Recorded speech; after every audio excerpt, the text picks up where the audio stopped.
Hello. Hello. Hello. Good morning, Ying. So we wanted to catch up with you again about your colour look and the shape that we're going to create on you today. We spoke last week, but we wanted to go in more detail because now we've seen your hair and we understand the shape and what we want to create. Nadine is going to be colouring your hair. So from the haircut point of view, we're going to keep long. We're just going to, this shorter shape here, just shatter through the sides, make it a little bit softer with the fringe. Maybe we go a little bit shorter, lift it up over the eyebrows, keeping that quite graphic and making everything else very soft. I like this shorter piece at the front. Thank you. Do you? Yeah, I like so much. How long have you had that? And maybe, I don't remember, a few, 3 months ago. It looks very nice. Yes, thank you. With the colour, this kind of fjords of different colours up and down the head, what are you thinking in terms of placement and tone? So when I look at her, and we chatted about this before, I could see that we keep her dark root and maybe start like at the eyebrow and then just taking different, maybe 2 or 3 cooler brown tones and just place them in different heights with the hands. So some darker pieces end up lower and then some lighter pieces. So it's more like different cooler brown tones come together, very pearlescent, delicate. Yeah, I mixed think into each other. the coolness and the lightness of the brown is what's going to make this interesting. That kind of pearlescent tone, so it feels very cool. It's not going too warm, but yeah, just traveling up and down the head in more unusual patterns. So it's not just a highlight. No. You're getting those different depths. Maybe even nice, the darker colour coming through, the natural, and then it's just the last third is the lighter brown. Yeah. And then sometimes the lighter brown almost goes to the root. Yeah. But yeah, I like it starting at the eyebrows. Yeah, have it very like visually made. Yeah, with your hands. Yeah, and I'm not doing a lot of sectioning before. I'm just having the parts and I look at it and I think like, oh, this would be nice. And then I'm just go with the flow. Yes. When was the last time you had colour on your hair? How long ago? It's so long ago, maybe 10 years ago when I was a teenager. That's just what she wanted to hear. Yeah. Okay, let's begin. Thank you. Thank you. Thank you.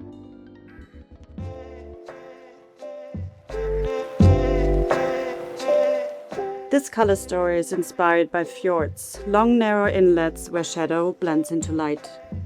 To neutralize without darkening, I use a combination of green, blue and violet on Ying's roots.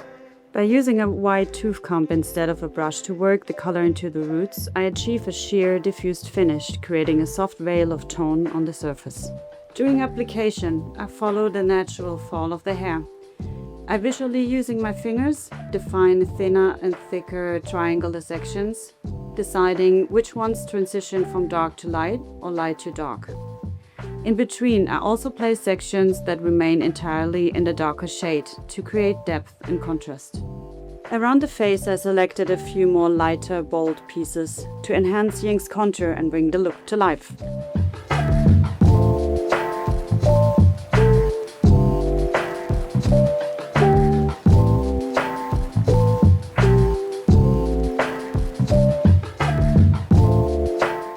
As 80% of Ying's hair will be texturizing, I prefer to do this on dry hair. So before I blow dry, I apply the Beautiful Things Restoring Leave-In Mask and Oil Soufflé. The Oil Soufflé allows me to create a smooth, straight, shiny blow dry, but a blow dry with life. So as Ying swings her head on camera, I feel we're going to get a little bit more life and movement from it than just a classic glass straight blow dry. I begin by refining and shortening the length of Ying's fringe. The first few cuts for a fringe like this are always exploratory cuts for me. I'm leaving the hair a fraction longer than what I would like it because I want to assess the spring and the jump of Ying's hair before committing to the final length. I'm using my scissors in a vertical position but at a slight diagonal so that I am creating a little bit more of a rough textured outline to this otherwise sharp straight fringe. When cutting a fringe, I always begin freehand so that I have minimal tension on the hair. However, when I am refining the final part of the fringe, I often will use a comb to stabilize the hair, but always with the wider teeth to keep tension at a minimum. I begin in horizontal sections above the ear, using a slicing technique and working up towards the parting. My scissors are in a vertical position, only cutting with the final centimetre of the tip of the scissor to remove fine pieces of hair as I go. This is done so that even though there is texture through the whole haircut, when the hair is static, the texture is invisible. However, when Ying swings her head, the hair moves much more freely than a simple one-length haircut. These horizontal sections and this slicing technique continues through to the back of the head. It's important, however, to constantly step back and feel the hair, making sure you're adding the right amount of texture and removing the right amount of weight. Using more inside shimmering mist in unison with a brush means you're getting an even distribution of shine through the whole head. During the course of the photo shoot, Ying and I decided that we wanted to make more of a statement with her haircut. So together we sketched out an idea of a more structured geometric shape. This geometric shape was cut in one section through the wide teeth of the comb to create a very abrupt graphic line.